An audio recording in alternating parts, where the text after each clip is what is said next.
Introduce you to the fine folks at Conduit for Commerce, Mr. Joe Maynard and Brenda Vassar-Taylor. Welcome them.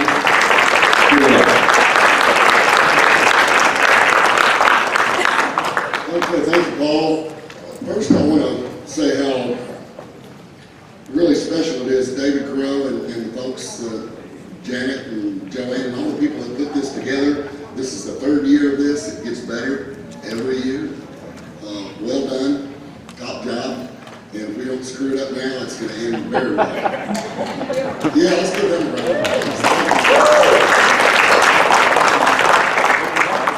round. Like Paul said, this is Brenda Vassar-Taylor. She's a tax attorney from Fayetteville, Northwest Arkansas. My name's Joe Maynard. I'm a manufacturer from Northwest Arkansas. I work for a living.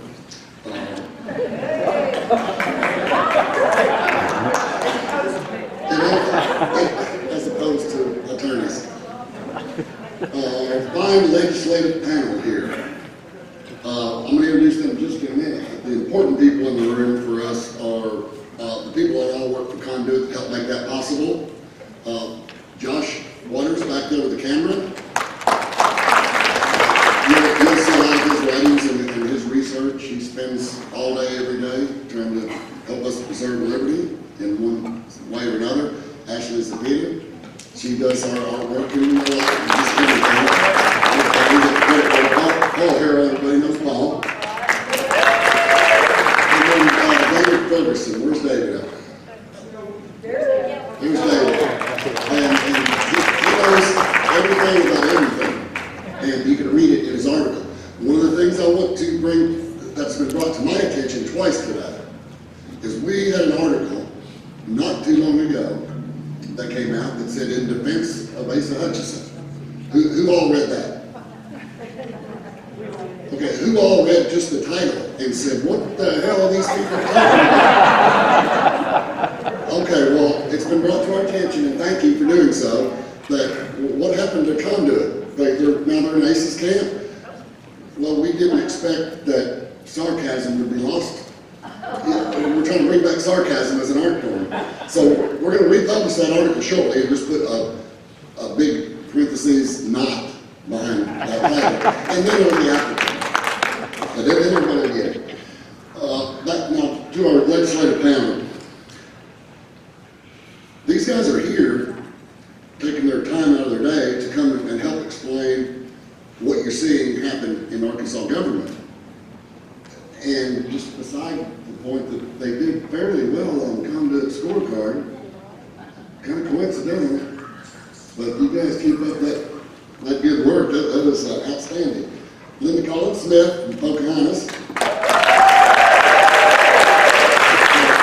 John Sullivan from Jonesboro area. Josh Mills looks like a weed somewhere. We're from Northwest Arkansas. No. Exactly. Okay, make sure and get, if you have a chance, Paul mentioned it, but I'll mention it again, the impressions of the session does feature these folks and many others, they even have a Democrat or two on there, that talks about what went on in this last term, and it's a good resource for you to have. And the nominal fee that we're charging for it does some good in helping pay for the research that the people I introduced earlier did. Our mission at Conduit is to measurably reduce the size of government. And how do you measure it? There's a lot of ways to do that, but for me, how much money do they get? And they spend every dime they get, right? So how much do they get? They got more than they got last year. We're not reducing the size of government. Right. End of story for me. They can say whatever they want, but if we're not doing that, it's not going to work for me. How many people have read our economic freedom filter paper? Looks like that.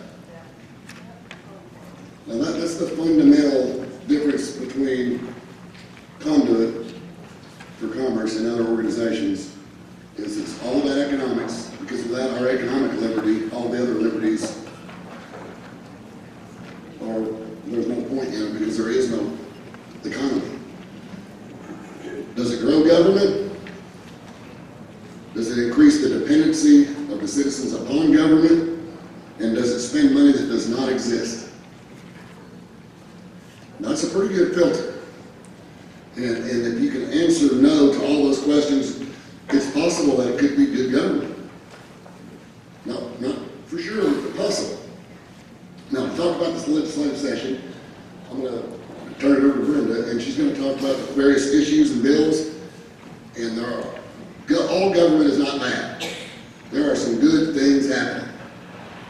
But it's kind of like what I tell folks at my company. I say, I like what I see, just don't see enough of it.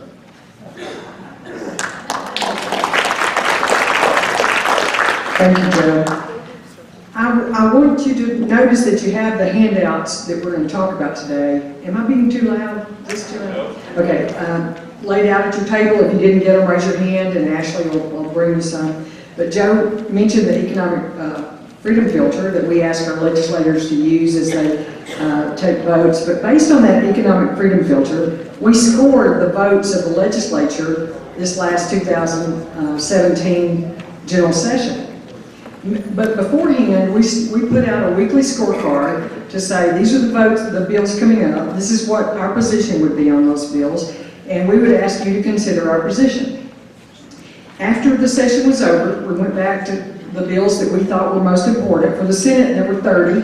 For the House, there were 35. There were some committee votes on those bills, and we took those and we graded our legislators. You know, we didn't grade them on anything other than how they actually voted. You know, they got a number for voting yes or no or absent. If they were actually absent, as in didn't show up that day, their votes were not counted at all. But if they voted no or present or not voting, if they voted not present, if they voted not voting or present or no, they got credit for voting no. It's all a no vote. Because it has to be a yes vote, and a bill has to have so many yes votes to pass. So we merely got the scores, how they voted. Now we already knew mostly how these people told us they were going to vote, because we've gotten to know them, you know, when we talked to them. We asked them ahead of time, how are you going to vote? And we didn't put that on the scorecard. We didn't say liar, liar, pants on fire. And I think David might have said that. At any rate, so we put our numbers together and came up with a scorecard, and you have that. It's 2017 ranking of the 91st General Assembly. And you can see how the legislators, the Senate and the House, measure up against each other. Now, the raw scores are based on how many votes we weighted the bills. All bills are not created equal. I mean, take, for example, the private option bill that passed. That bill was so significant, had such a significant impact on the state. Back when that first passed, we weighted that bill heavily, comparing it to other bills. And so in this, we also took certain bills and gave it more weight than others. And so as a legislator, voted according to how we recommended, we added that up. Now, you notice the people invited today: Brian King, Linda Collins Smith. In the House, Josh Miller and Dan Sullivan. Those are the two top legislators in the Senate and the House on this scorecard. Brian didn't make it. Josh will read a statement from him. But let's give these guys a round of applause because of that honor.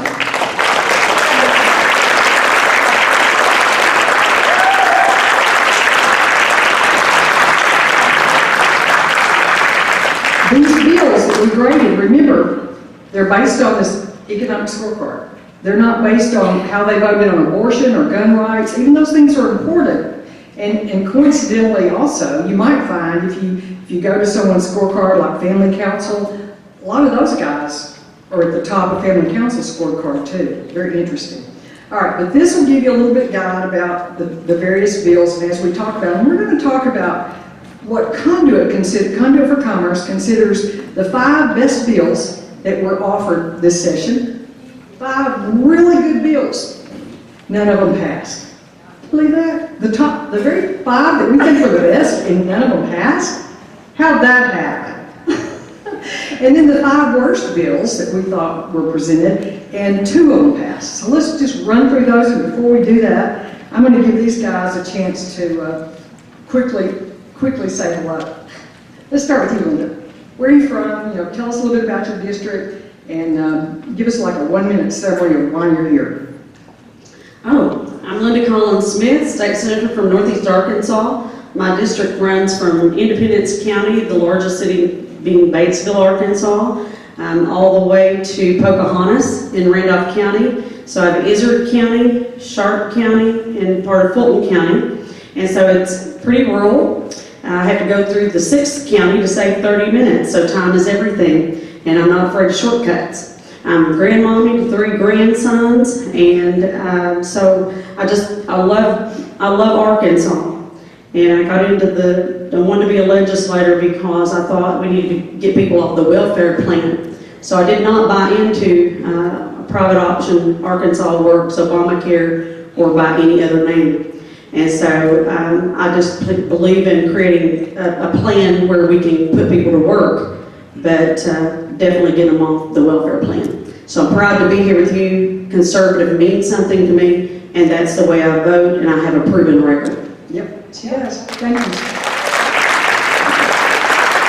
Dan Sullivan? Yes, Dan Sullivan, District 53 in Northeast Arkansas. It's kind of a far northeast corner of Craighead County. 30 years as an educator. I left that and went into the business world,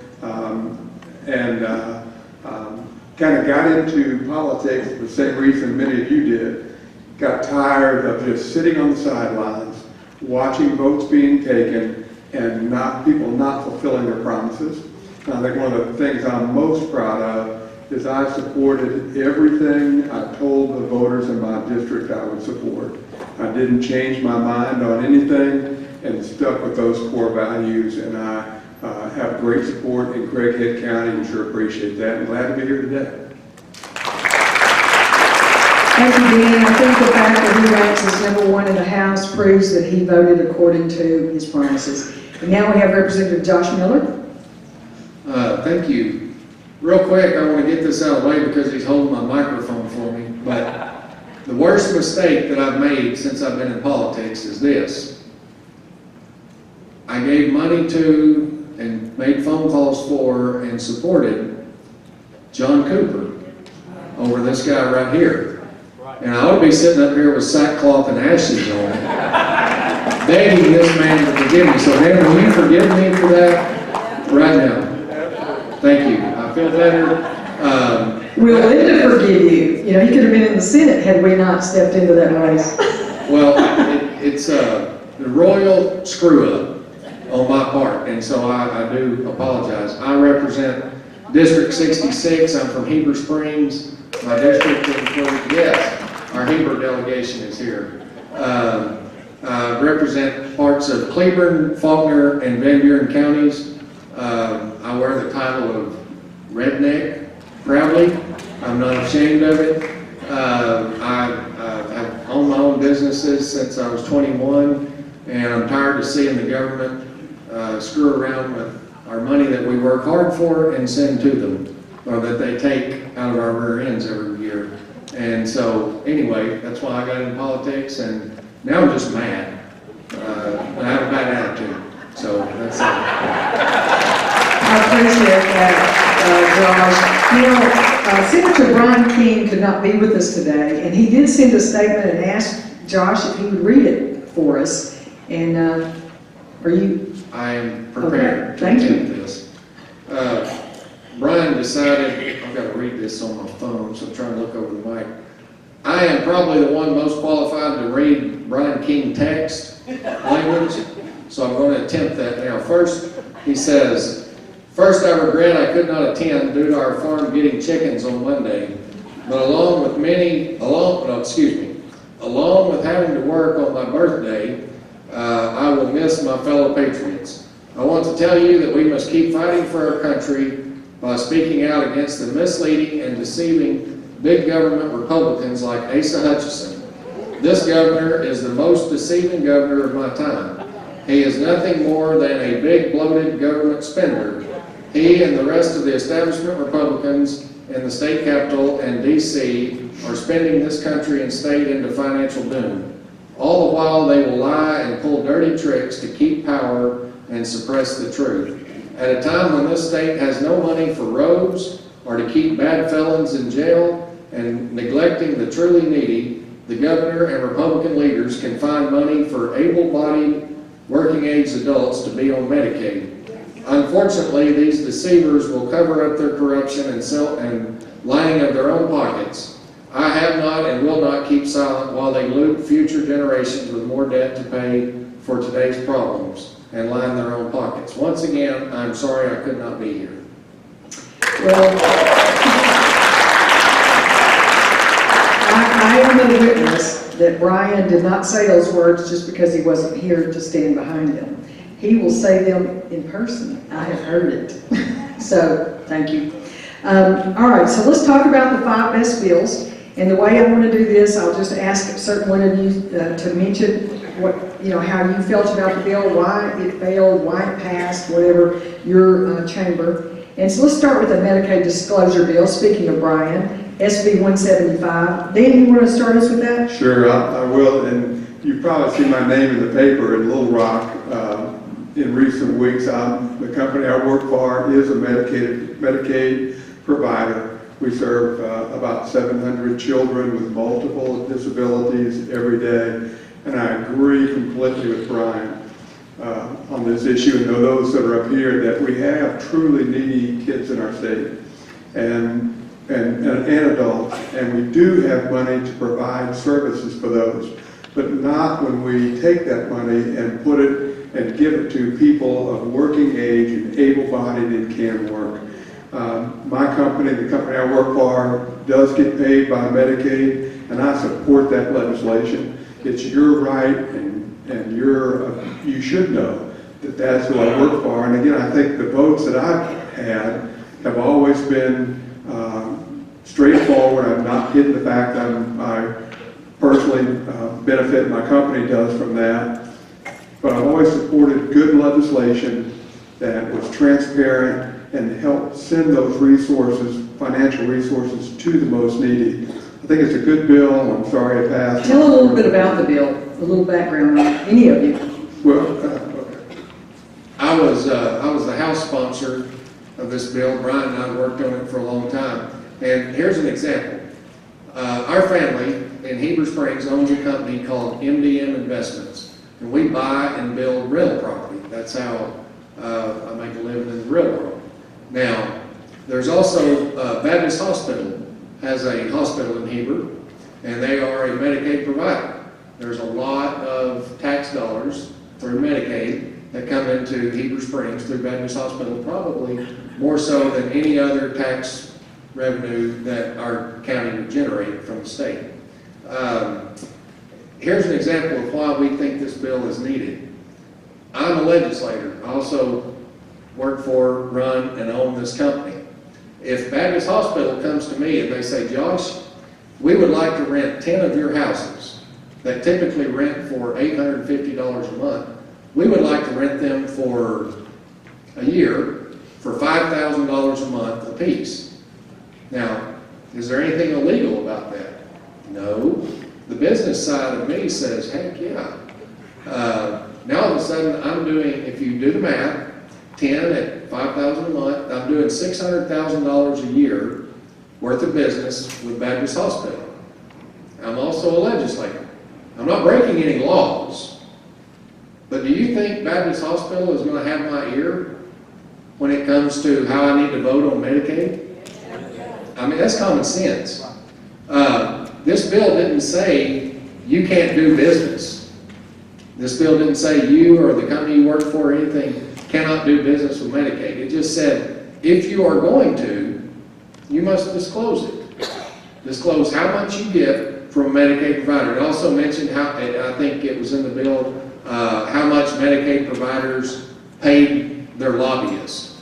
They're using your tax dollars to pay their lobbyists and also to do business with certain legislators who may have key votes in committees. And, you know, of course, this is a real sensitive topic down there around the Capitol. Everybody's like, oh, no, we don't need to do this. But it makes sense. Like I said, the example I just gave was a classic case. There's nothing illegal about it. but you as the taxpayers need to know, hey, if Miller's doing $500,000 a year with Baptist Hospital in his business, there's a decent chance, you know, he might not vote like he says he's going to on Medicaid expansion. If I was going to do that with any other government agency, if the Game and Fish or ASU Heber Springs came to me and wanted to rent houses, there's a paper trail of it because it's a government agency. But Medicaid providers are not a government agency, they're a private industry. We just say if you're a Medicaid provider above a certain amount, then you need, and you're doing business with a legislator, it needs to be disclosed. That's it. Not the amount, not the $5,000 a month, but just that you do business with your company. Yes, and it has to be listed at, you're doing business over, I think it was, I can't remember exactly, it was $12,000 a year or something like that. Yeah. And so, and it might have been the amount, I can't remember exactly. No, it didn't say that you list the amount, as I recall. It may not say, I can't remember. Okay, Linda, did you guys pass it out of the Senate? It passed out of the Senate. We passed the bill out of the Senate. And I went and watched the debate in the committee in the House. And it was very interesting because I'm an elected official, and in my home, my husband's an elected official. Both of us have to do disclosure forms. Both of us have to check off that if we do business with, who we do business with over a certain amount of money, over $12,000, I think, or $12,500, you do disclosure forms. We do it all the time.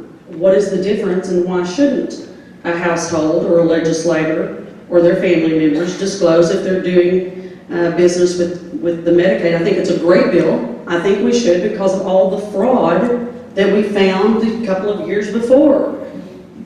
You guys, it's amazing with the contracts. A couple of years ago that we found out there's these open-ended things called purchase orders, and they were not contracts. We were actually just signing purchase orders to do more business. And it was just amazing, and it was just horrible through JPR that we were able to find all of these problems in the departments.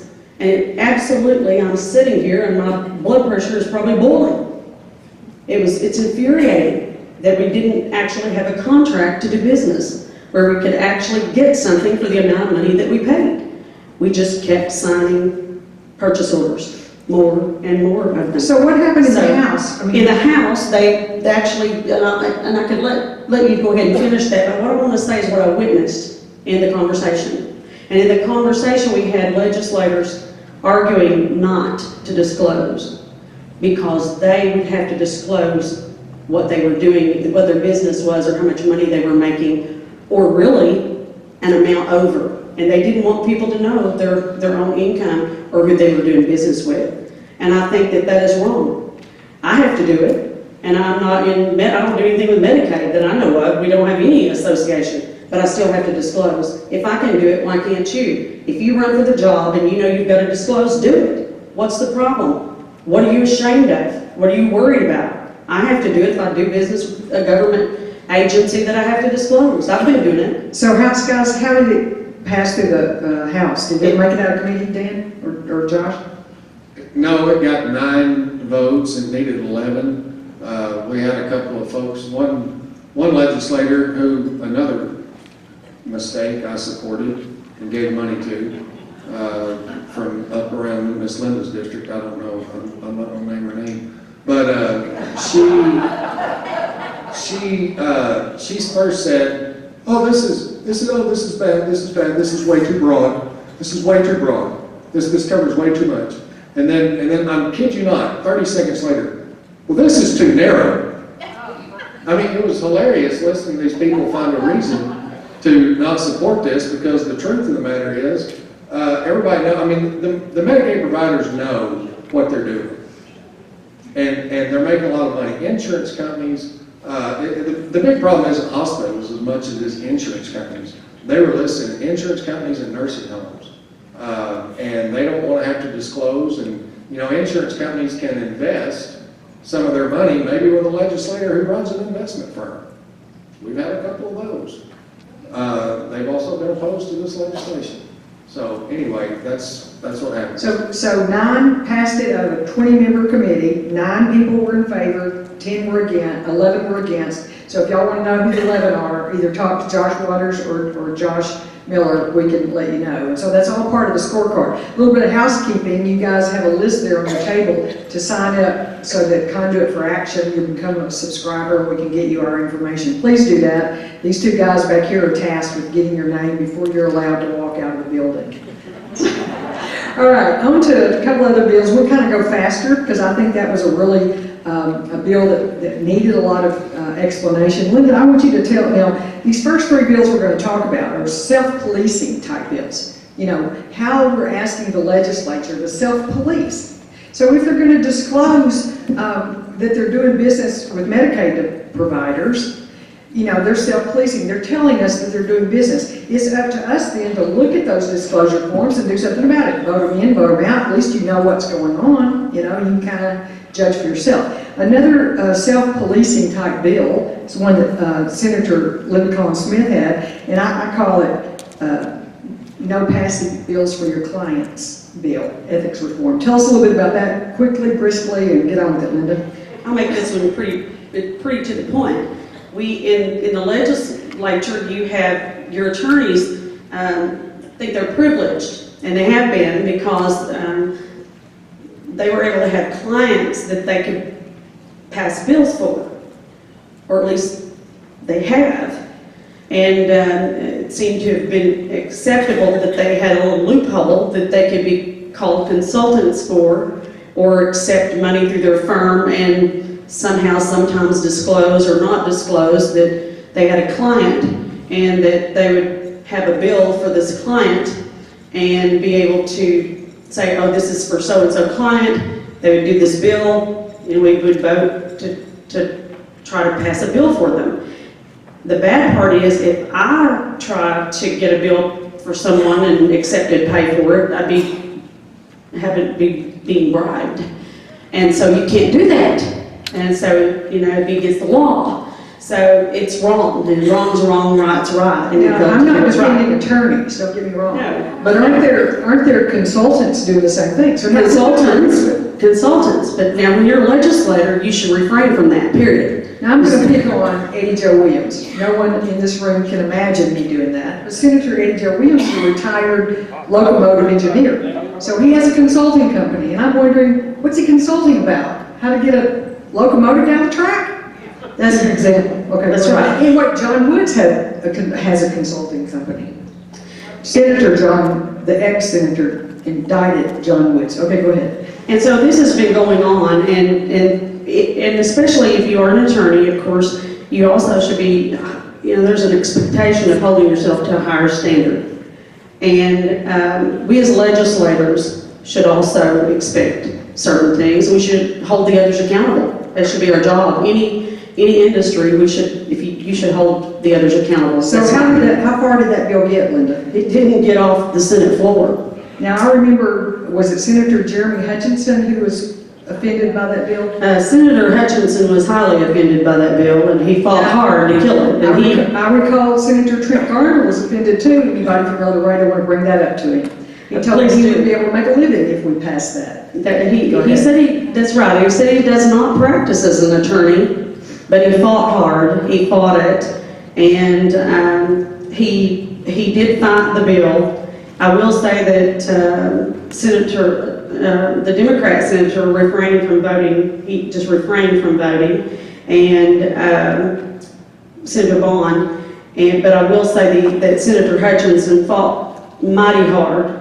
And we didn't pass it, and I'll tell you why. If you guys remember issue 3, you remember that bill? Remember the bill that had everything in it but the kitchen sink? Caused us to have, what, 23 votes? I think we got 21 on one time, we voted 20 the next time. But our statement's clear, and it's recorded by some fine gentleman named Kenny. We have it out there. Kenny Wallace, everyone in the back, giving a hand. We thank Kenny. But I have to tell you, you need to listen to that because it's pretty frustrating. But I will say, because I've been an ethics commissioner too, but that's not the point. Even the ethics director said, you're right, Senator. It is not written specifically that way, that little loophole. Speaking of the second most distant issue 3, being the 2014 that gave us established term limits to be longer than they initially were, and salaries and ethics reform and all that. Let's talk about, remember what that was called? Nothing to do with what was in the bill. Mm-hmm. And so Linda had a bill that was true ballot titles. And just give us a 1-minute summary of that and how far that bill went. In state agencies is where that bill needed to be presented because it was going to be, it had to be a constitutional amendment. And I think the frustrating part of this is they say the gig is up. We got rumor that there are only going to be there are lots of bills presented. How many? Does anyone remember how many were actually put out there? There was like so many, that's right, there so many were out there. And those that were going through agencies, and so many legislators had bills that were going to be presented for constitutional amendments. There were just so many even, and mine was one of them I have to tell you that we got word very quickly that my bill was not going to come out of committee. We were told that. But you tried hard, and Oh, I tried that hard. was one that was not popular to have to name the bill pursuant to the content. Yes. You know, one that I think of, it ends it, we all heard that this one bill was Medicaid expansion, it ends it, and the bill did nothing but figuring out how to continue it. So That's right. you know, titles are important. Okay, let's go on to, that's the 3 self-policing bills that failed. Level the playing field for the people, and I thought the fair title bill would have done that too. But special election reforms, Dan, can you give us some background on that one? Sure, the special election, we know, I think Conduit had a great article on that, something like 19% of the elections are these special elections, they set them up to win. And they set that special election at a time when few voters will show up. And I think 77% of those are taxing, or 77% of them pass, and they're all tax increases. Whereas if they had them at the regular election time, only 43% of those increased. So we had a bill to, again, transparency or truth in voting maybe, to make sure people got out there and vote, and we could not pass that bill. And it's unfortunate. I think Conduit has done some good research on that, talked about the legislators who kind of torpedoed that, and if you'll read their articles, you'll know who they are. And it's time for the Tea Party and the Republican caucus to be consistent with their platform. And it's time for us as voters to find people to run in primaries against Republicans who are not going to stand up for those true conservative values. And I would encourage you to do that, but that was the gist of that bill. There's one, you can watch a video of why that bill didn't pass. There was one House member who stood up when someone sounded the ballot. He walked out and it lost by 1 vote. He had voted for it before, and so it had passed, and they said sound the ballot, which means we've got to count, you've got to be in your seat. And James Sturch walked out when that R, as soon as they got to the R's, you can see it on video, he's walking through the door. So we now call, Paul on his show is keeping a tally of how many special elections and increased taxes. Those are now called the James Sturch tax increases. And so you can watch them on video, it's quite interesting. But that's the thing, call these people to account. Now I want you guys to know in this room, how many of you live in Linda's district? She is running now for re-election, or if she does announce that she runs, if she's going to run for re-election, she'll now be running against James Sturch, who is trying to take her Senate seat. So we don't have special election reform because of Sturch, and he's running against Linda. Okay, commercial over. Now let's go to run, Linda, run. Okay, economic freedom filter poster child bill. Remember what Joe said the economic freedom filter was. Medicaid freeze. Josh, did you tell us about that? Well, it was pretty simple. I like simple bills. One of these days I'm going to run a bill that says no bill can be longer than 3 pages. Because that's all I read. Anyway, it just, this bill, we knew Asa Obama, or whatever, Hudson, excuse me, he was going to continue Medicaid expansion. We've been hearing this crap for years, sorry kids. And, you know, a bunch of us were sick of it, so we said, look, we've got to stop signing people up. I mean, you can't fix the problem until you stop the bleeding. And we're already nearly, I mean, we were nearly 100,000 people over expectations, all this kind of stuff. And so the bill just simply directed DHS to file a waiver with the Trump administration in DC that asked for us to put an enrollment freeze on our Medicaid expansion program. Only the Medicaid expansion. This was not going to throw grandma out of the nursing home or kick people out of their wheelchairs or whatever. I wouldn't run that bill. But it was just simply going to freeze the numbers. The governor referred to it as an artificial cap. Now, I don't know, I wanted to visit with him about vocabulary and exactly what artificial meant, because on July 1st, it wasn't going to be artificial, it was going to be whatever the number is at that time, that's the cap. It's not artificial, it's not fake, it's actually very real. If there was 300,000 people on, then there would be no more than 300,000 people. We wouldn't be signing anyone else up. If these people came off, the number would go down. It would be a very real cap. I appreciate my House members for letting me get it out of the House miraculously. I about fell out of my chair when I saw it got like 55, 56 votes. And I started looking to the eastern sky. I thought maybe the Lord's coming. I'm not sure. And then, but here's the good thing. Here's the good thing that happened. Y'all know my feelings about our governor and his staff, administration, all that stuff. So they, in the between the week or so between when my bill got out of the House and went over to the Senate, they became alarmed at the governor's office because it got out of the House. And he called a press conference and announced, oh, we're going to do all these Medicaid reforms. And so, and I support a bunch of them. The work requirements, all this kind of stuff, that's not bad stuff. You know, I didn't go to the special session because I wanted to save the taxpayers the per diem of paying me to go down there, and I had to work anyway. So, but anyway, it wasn't a bad bill, but that bill did kind of force them to take some sort of action so that the senators, I do believe John Cooper voted no and helped kill my Medicaid freeze bill, or expansion freeze bill in the Senate committee. I just want to remind you all that. And again, I'm sorry, Dan. Eight members in the committee, in the yes, public. Yes, and yeah. Senator Cooper voted no. Yeah. Josh, you're forgiven, brother.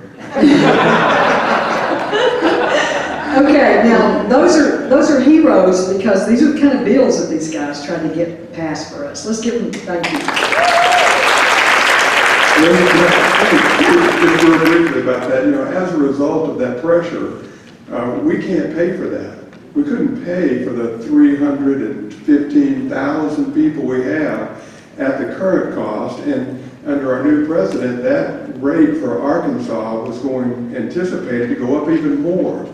So I've been working, as several others have, at a small group of legislators who their DHS is keeping abreast of the waivers they're asking for. And what I'm seeing now, it looks like we're going to be rolling back those numbers back to 215, 220,000 plus work requirements, which is a good thing, but it makes one wonder, why would we oppose the cap if our goal is to roll it back anyway? So it even makes it more suspicious why we could not pass a bill if we planned on rolling those numbers back anyway. Just kind of how Little Rock works, but I'm glad to see the direction we're going. I'm hopeful we'll continue on that conservative path, and I hope we can support that and move further in that direction.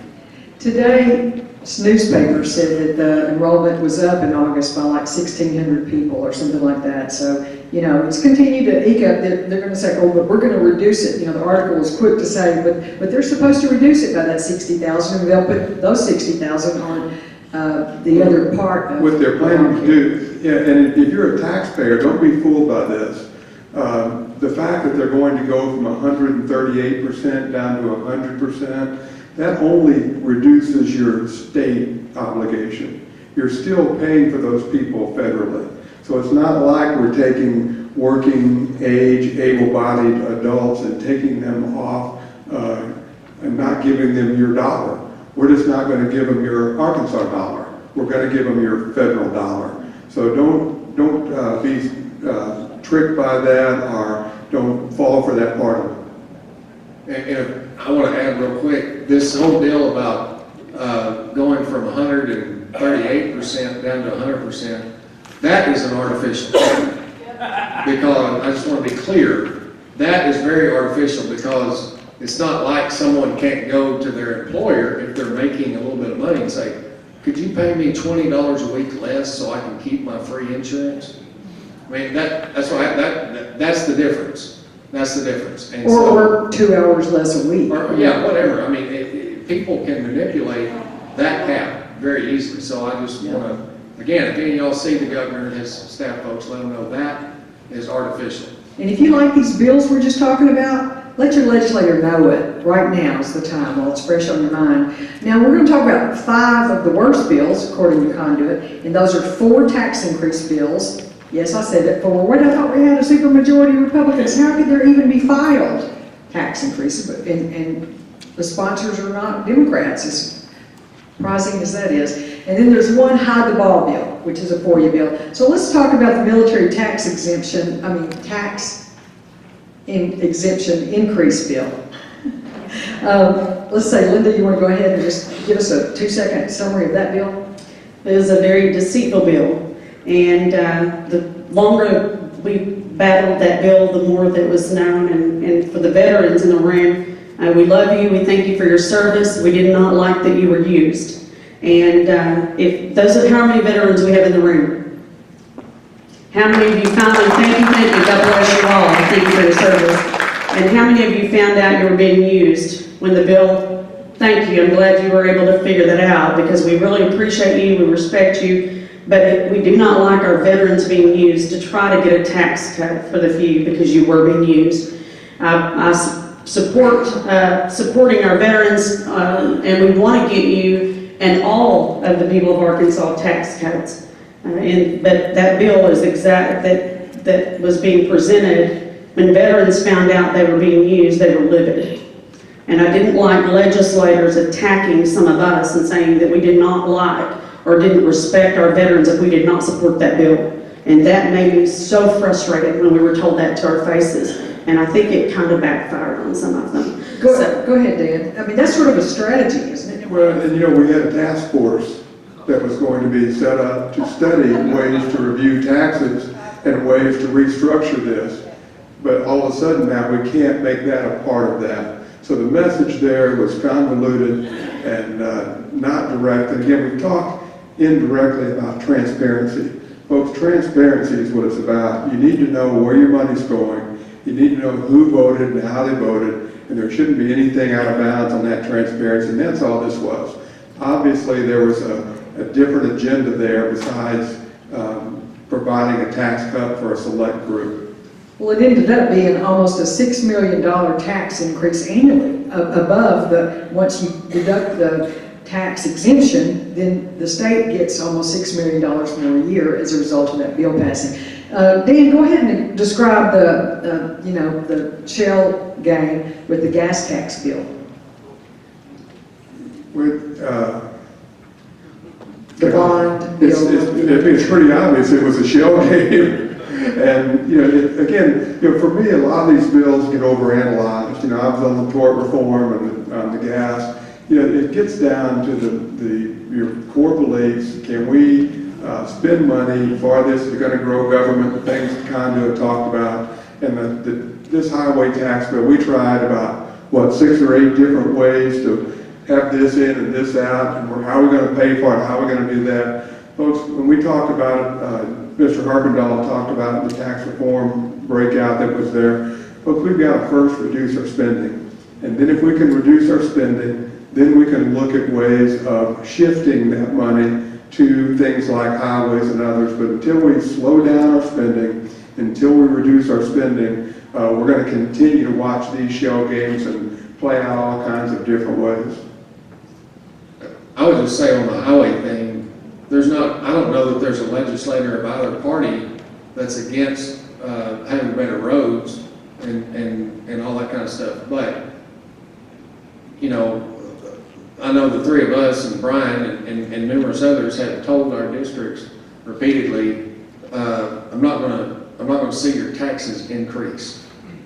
And that, if we were voting to refer that out to the people, I mean, that's all they were saying. Just give the people a chance. Just give the people a chance. Come on, refer it to the people. No. I'm not going to waste their time with having them go vote no on something stupid. That's going to be tax increase. We also talked about the internet tax would be used for the highways, and we couldn't get a firm commitment on that. There were several things that came out. I guess that's the shell part of it. We're going to move that around. We couldn't get a firm commitment. And then we as conservative legislators, we want to just tell us what you're going to do. Well, be honest about it and put it out there. You had to suck it up on the military tax exemption that you find out is a tax increase. Okay, that one got by you. The tire tax, now surely that's for highways. Somebody tell us what the tire tax bill did. Tire tax is crud, and it shouldn't have passed. There should have been a better plan. They should have looked at there should have been a plan where we could have studied those waste management and that should have been looked at before we did anything with that tire tax. It should not, they need to what a mess. And it's frustrating. And when we go back to this tax on the whole, we don't have a plan. There is no plan. There's not a highway plan. The administration doesn't have a plan. The legislators would like one, and so would the people. And so we need a plan, and we need to do something besides Arkansas Works, Obamacare, and all we're doing is trying to tax for more of that. If y'all have not figured that out, that's what those taxes were all about. Somebody's making money somewhere, and I don't know who it is, but it's not the people of Arkansas, the hard-working folks. They're paying the taxes. And so it's as frustrating as it gets. Well, I'm sorry, but that's what this boils down to. That's why we don't have a plan for Arkansas, and that's what this boils down to.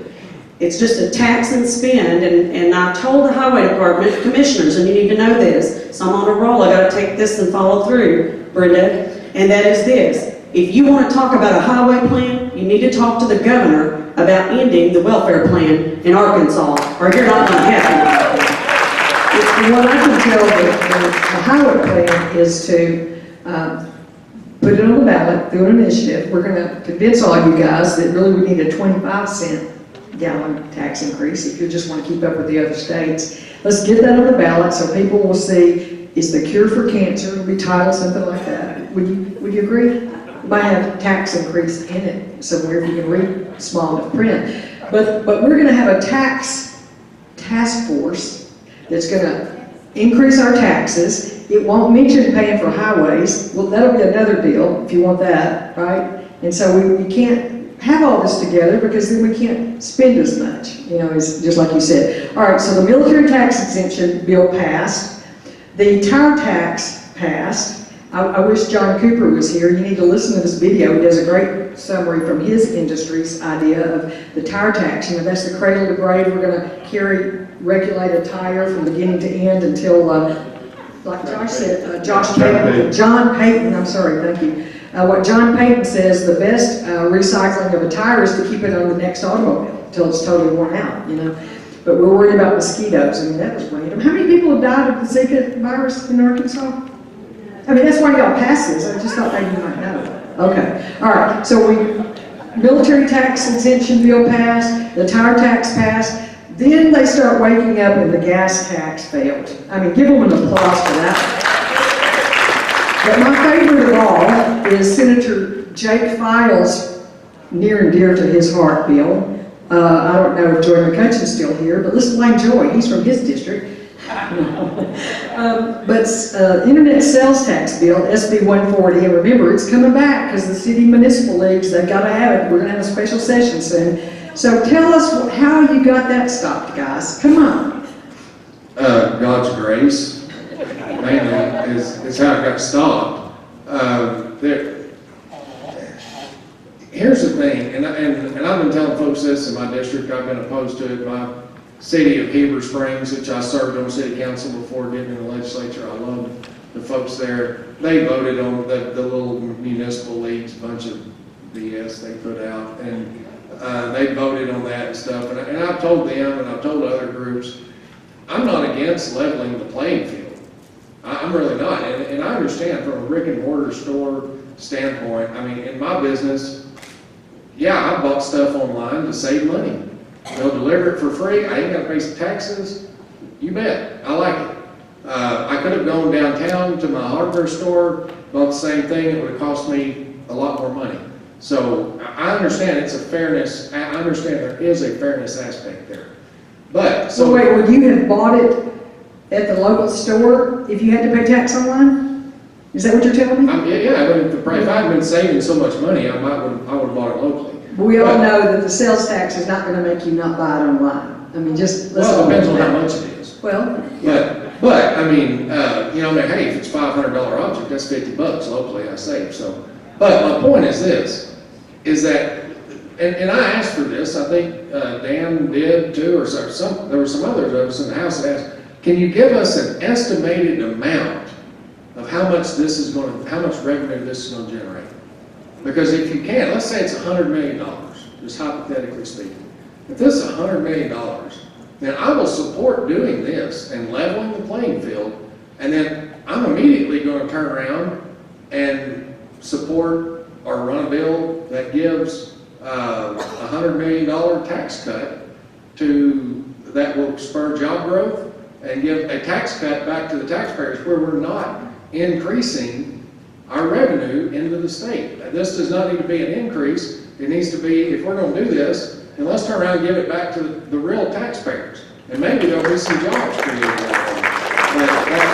That made too much sense, and they couldn't answer the questions, which is not uncommon. You know, you ask a question, we have all these staff people down there, many of them are great, and they're making, I don't know how much money, but a lot. And they can't get back to you when it's stuff that is politically driven. They somehow have to drag their feet on getting you the answer. So, anyway, I'm done. all right. And Yeah. Amazon, Conduit again has a great article on this about Amazon, that the tax argument were true. If people were ordering to save that tax, Amazon would, now that Amazon is collecting tax, you would think Amazon sales would go down. It's just the opposite. It's one of the fastest growing. So this argument about we buy for this reason is just not accurate to the facts. And that's one of the things that really, I didn't realize it was as ingrained as it is to actually get a true argument and get accurate facts to make decisions on. It's just very, very difficult. You get the facts that folks want to present to you that come to a desired outcome. And then often they call that task force. And yeah, that's kind of how it comes out. But you know, that's a difficult thing to do, and that was true of this internet sales tax. Again, if we want to do that and have an equal tax, that's a valid, ethical approach to doing business. I have one more comment. One more comment about that bill, though. It's well established that if it had passed, it's an unconstitutional bill. And the sponsor finally admitted that, and yeah, well, but we're going to try to make the U.S. Constitution overturn that. And what kind of mess will we have when Arkansas wants to tax a seller from out of state in our jurisdiction? We want to go grab somebody in California and tag them with the bill that they owe us. Well, how long do you think it'll be before California wants to tag Arkansans with the bill we owe them? I mean, it is, you know, commerce. We have the lines for jurisdiction for reasons established by the Constitution and the Commerce Clause. So to ignore those things is to me so dangerous, and to see Senator Jake Files not have a problem with that was very discouraging. And this is a bill that needs to be taken up with the U.S. Congress. Steve Womack has been pushing this for Walmart for years since he's gotten up there. And he actually said, you know, the numbers just get as huge as they need to, that it would bring into the state. But Conduit for Commerce wants less money taken out of the pocket of taxpayers and brought to the governments of Arkansas and the U.S. Government. That's our position. We don't care about fairness. We want them to get less money of ours. Okay, Hide the Ball is the last one, the last of the five. And it was a FOIA bill that was filed by Senator Bart Hester, and it was amended by Representative Bob Ballinger. Bob wants to claim that it's not his bill, but he was the one carrying it and amending it. And what it basically does is says that the public, if a state agency, if you FOIA them for their information, you cannot get that if they say, well, wait, somebody mentioned a lawsuit and I sent a copy to my lawyer. And Jordan McCutcheon is there in Fort Smith having FOIA issues with his city council, different kind of things. But if they just sent it to their attorney, he'd be out of luck had this bill passed. Now this was, the universities, for the universities, and of course Bob got kind of crossways with us when we had said that he should step down as the supporter and sponsor of this bill because he was involved in a lawsuit that had been filed against one of his clients. His law firm represented Ecclesia College trying to get, what did you do with the GIF money that left John Wood's fingers and passed through and came back? So, those are legitimate questions, and Joey's involved in that lawsuit. So we thought Bob was inappropriately involved in that, but he fought to the end to get it passed. And so what happened? Why did that bill thankfully not pass? Well, I'm going to let you go first. Well, again, I think it just clearly people saw through the ethics of the bill and saw through the transparency of it. And I think there are a lot of people down there, representatives and senators, who do want to hold to a higher standard and try frequently, maybe not all the time, but try frequently to hold to that. I think enough people saw that there was going to be, yes, I would like to believe, like you, there's enough people that want to hold to a higher standard. Unfortunately, I don't believe that as much now as I did a few years ago. But I think really what happened is enough people saw through that, thanks to groups like Conduit and others who were looking at this and saying, hey, this is a jump. And the political pressure was going to be on those who supported it. Unfortunately, it didn't faze folks like Bob Ballinger and all this because he's wanting to run for Senate or something. And, Against Brian King. Against Brian King, we'll see how that plays out. But ultimately, I think there's enough people, we have too many Republicans who wet their finger and stick it up in the wind to see which way the wind's blowing. And thankfully, on these last couple of issues, the wind was blowing in our direction enough that kept it from passing. Had it been blowing in the other direction, it would have passed. I selfishly would like to think that toward the end of the session, these guys started kind of seeing and getting responses for Conduit's work and some other pressure, and it slowed down the roll because they can get some things passed early when people aren't really ready for it. That y'all didn't let them, get passed at the end. Linda, did you have a comment on this bill? I think on that bill, I think it became concerning a little bit too because of the issues, for instance, that were brought out. As I hated to see that on that particular bill, concerning that he was involved in that situation and he was on that bill, carrying that bill, that he's one of the leaders. And I think that was kind of concerning. And so I think there was, you look at transparency and things like that, because the freedom of information bills, we just really need to be very careful. We had some of them that we changed in the beginning, and we thought there were some needs because of security issues. We needed to change some of those freedom of information bills. Then you start treading on how much is too much information. And so then when we saw this bill come out, it was very concerning for us. And so I'm glad that it did not pass in the end. Well, so thank you all for your work. Those are our 5 worst bills. And I do want to, since we're talking about bills, I do want to go ahead and ask about the SJR 8 tort reform bill. And, Dan, I would like to ask you to comment why you did not vote for this, since you're in an industry that this bill would have benefited. It is. Or will benefit if it passes. Sure, and I know I really was torn between going to that presentation. I really wanted to go there. I hope somebody taped it because I really want to hear it. And my industry is one. I know that the word's out there that people who are in the industries like mine and nursing homes and others really support that. Of course, my industry, and particularly if you read the newspaper in the last month or so, we had an incident with my company that there'll be a lawsuit. There is currently a lawsuit. Folks, you can't put a price on human life. And our judicial system is set up for those local juries who are presented the information to make that decision. and I am 100% supportive of that. And I'll thank you. Even though it doesn't help my company, or would have helped my company, I was asked at one of these town halls recently would I continue to fight for legislation that reduced regulation. Folks, I'm no more against every regulation than other people are for every regulation. Every reg stands on its own, just as this tort reform does. And I think that's a foundational issue that goes to our local courts, goes to our local juries, and we let them decide. And I will say this for my company, I never heard one word from them. They were very supportive, they were neutral, but they let me make my decisions, and again, I'm very proud of my company for allowing me to take such a stand when they're in the position they are. We appreciate that, Dan. Thank you. I will say that Conduit for Action has taken a stand against this tort reform bill, not because we're against tort reform. We're for tort reform, but we want a good bill, and we're not supportive of this one. And I think that's an important point too. I mean, it's not just a tort reform, it's a bill, and we're voting for a bill that is inclusive of many, many different things. And remember, this was not one of the top 5 worst bills, but since it was discussed in this arena today, I wanted to bring it up. Josh, did you want to say something?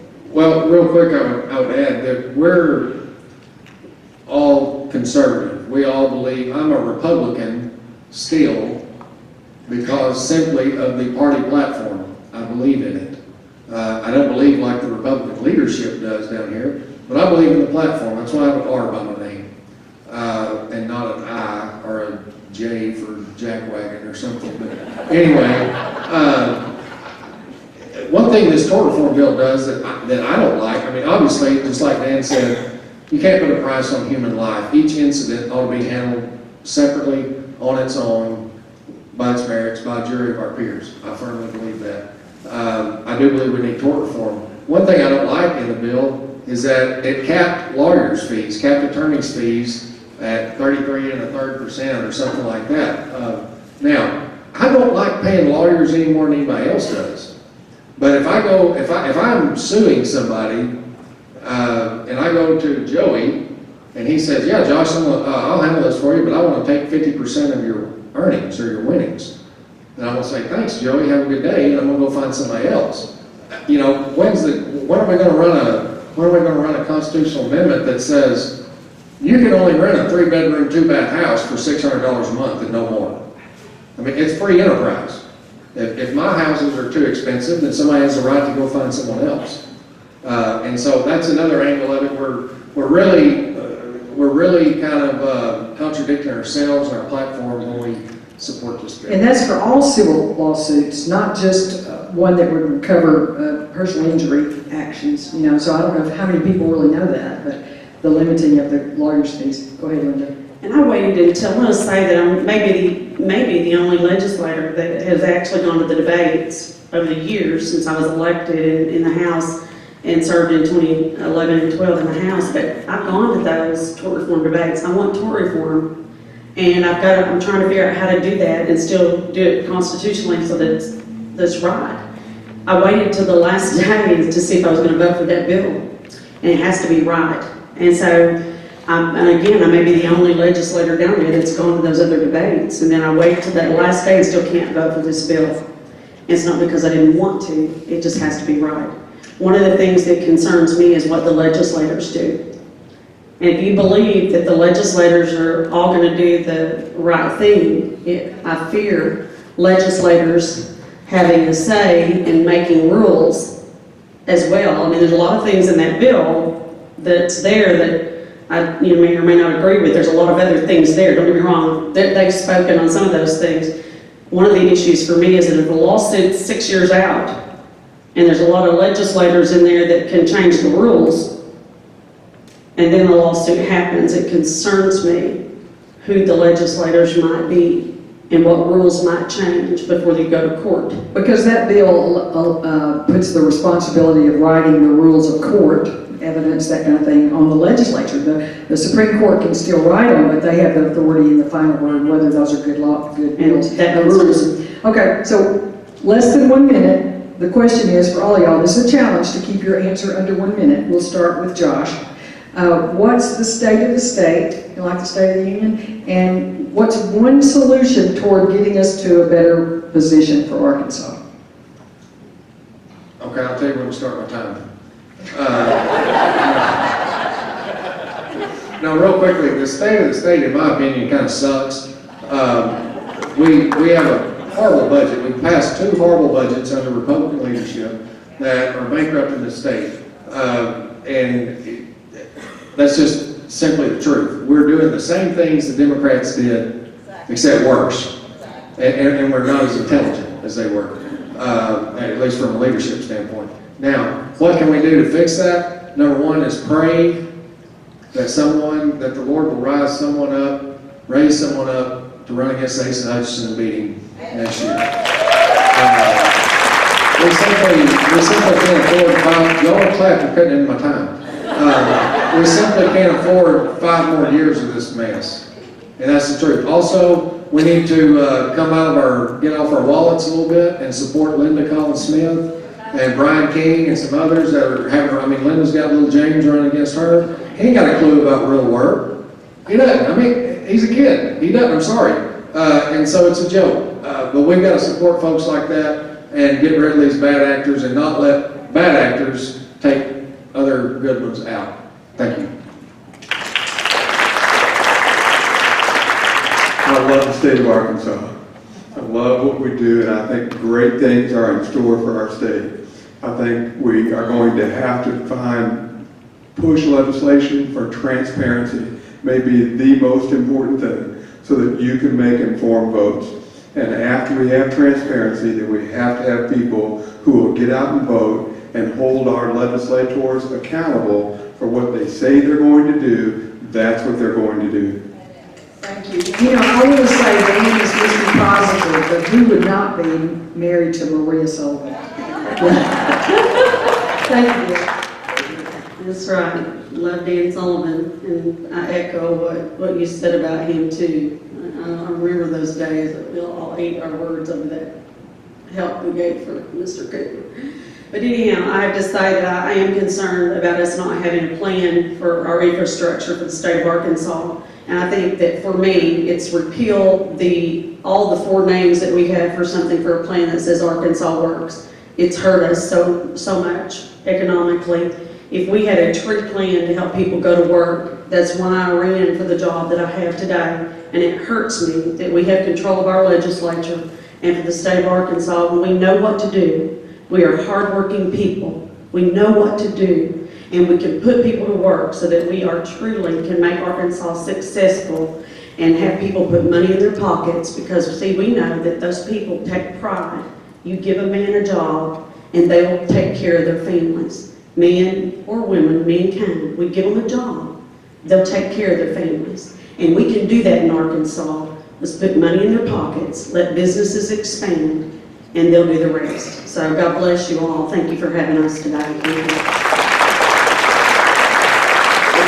This is proof that there is hope, is it not? There's a dozen more like them. But we just don't have the leadership positions. So how many of you have worked in campaigns or given 30 cents to a candidate or more?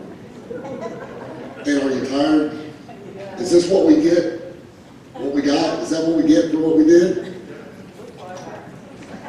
Let me just say this to you. If we were making huge progress and we were doing really, really well and we were almost ready to win, how would we know? Is somebody going to send us a text? The Democrats going to say, hey, you better got us now. No. They're going to try to make us think we are never going to get there, right?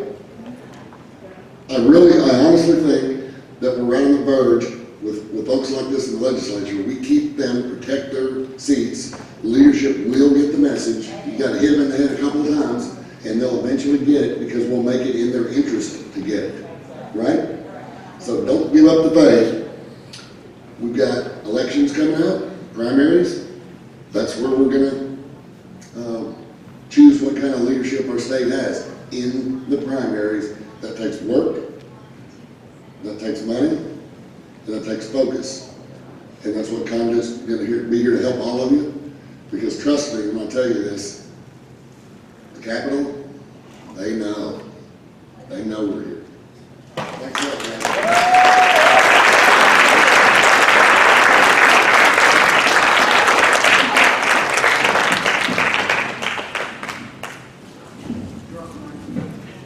All right, we're going to just take 5 minutes, stretch your legs, and then we're going to get to our next speaker.